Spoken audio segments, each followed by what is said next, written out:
All right, what's going on, guys? It is not me. So today we're going over the standings and kind of what I'm expecting after this Christmas break, what the CDL is going to kind of shape up to be. And I'm also going to go over the first weekend of matches when we get done with the Christmas break. So let's go to that now. Let's go over to the schedule. Okay. So for the schedule, first match of the day will be Atlanta FaZe versus Gorillas. I think that's clearly going to be a 3-0. I don't really think the Gorillas have any chance against Atlanta FaZe.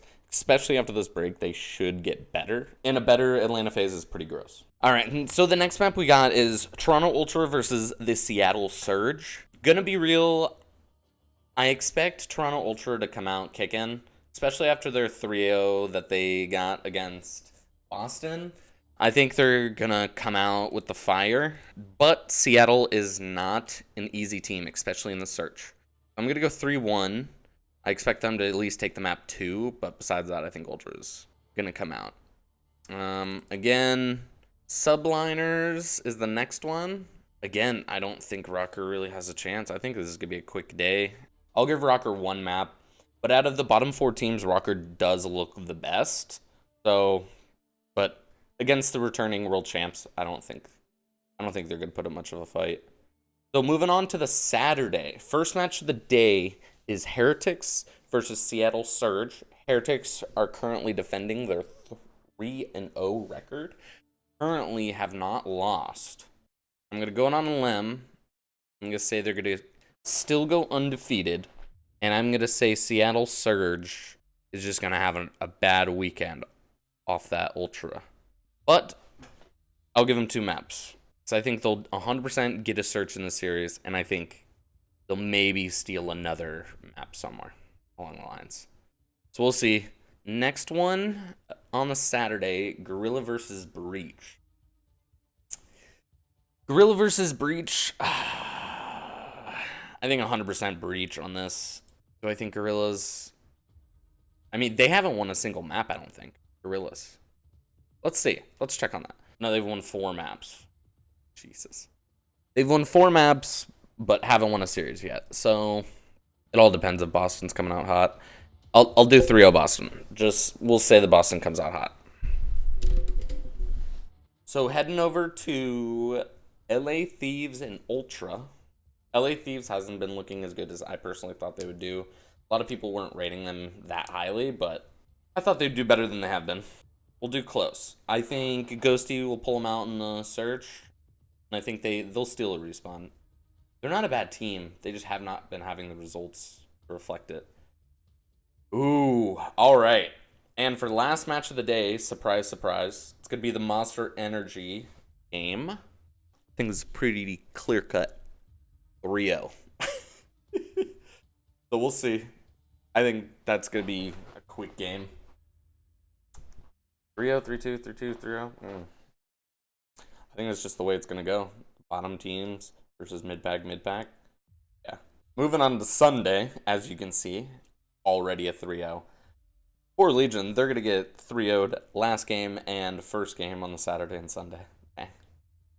But I think that one's pretty clear. Moving on, London World Ravens versus Rocker. I think this is going to be close. I really want Clayster to win. I really am rooting for Clayster this year. I really like the rebrand from Royal Ravens.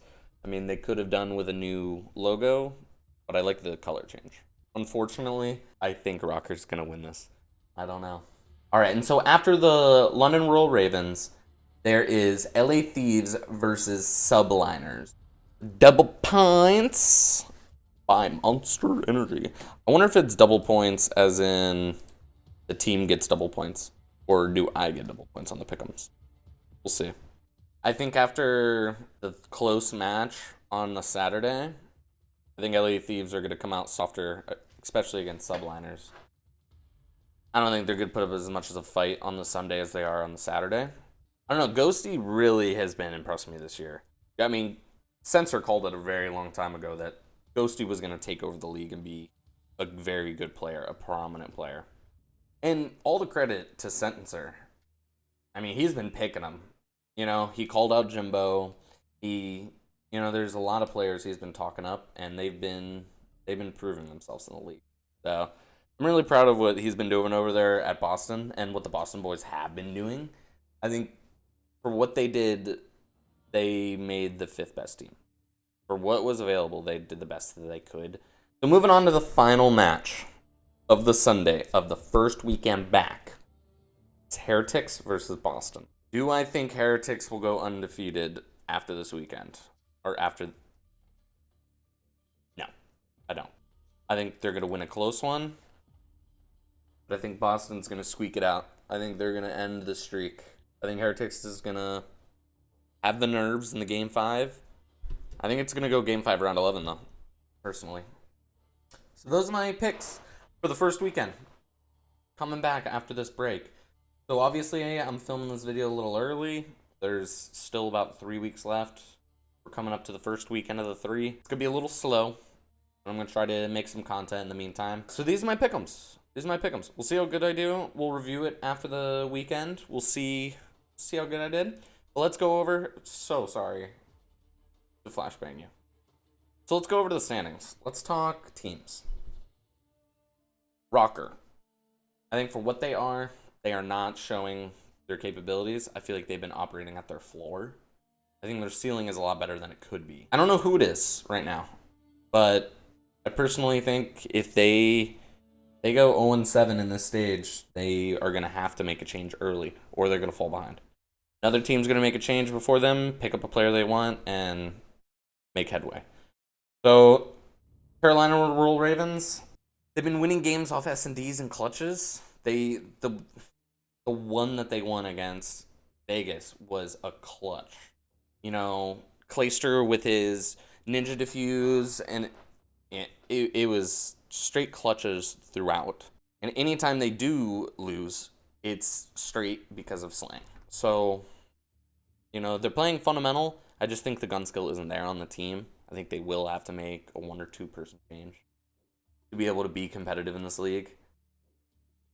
You know, I really hope they do, because I am rooting for Clayster this year. But moving on to Thieves. You know, I already was talking about Thieves earlier. I think they're a great team for what they are and for the money that Thieves wanted to put in this year. I think they were great picks, and they don't deserve to be 10th. You know, I think at the end of the year, they'll probably be somewhere around 6th, 7th. Do I think LA Thieves will make champs? 100%. 100%. You know, this list is going to get way more defined as the year goes. Miami's still at the top undefeated. You know, that's not going to last forever. Once they face an actual top team, because I'm pretty sure they've only faced the bottom 3 teams. Moving on to Las Vegas Legion. Do I think they need a change? Sure. You know, it's the same Las Vegas team it's been the past 3 years of the CDL. It's just been the scraps teams. It's just been whoever's left, whoever is about to retire, whoever's about to not make it out of the league. The edge players. You know, they play on the edge, and they just get the cheapest people for the minimum. But it's the best roster they've had so far throughout these years. You know, is that a testament to the new kids coming in and pushing the old heads out? So now there's better players at the bottom. But who knows? Those are the 4 teams, though.